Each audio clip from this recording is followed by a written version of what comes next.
i-Pirates had to play aggressive passing. Ningasabi, asenkubo. They did it. Let me show you when and how they did it. You have to play aggressive. You need ball players here. Not people who are going to play one touch, two touch. No.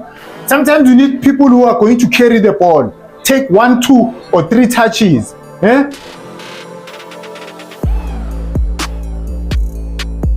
Aggressive passing good. Selfuni goal man. Asengubo siyadla siyangena. 1, 2, 1, 2. Eh? Aggressive passing. If I vumi, because now there's two strikers and they strikerless, they're not comfortable with coming to fetch the ball. Yes, you know, and I sometimes I end my passes apumekele. Right?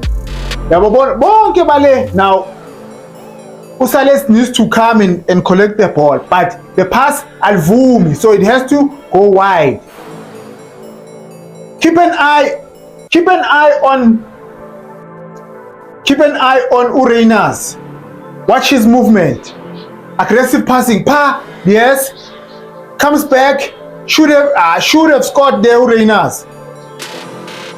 Aggressive passing, Buffett. Like you have to make those aggressive passes. Problem is good first half, but when you are here, when you are close by, who is Ujalama 1-2? 1 niga teka famba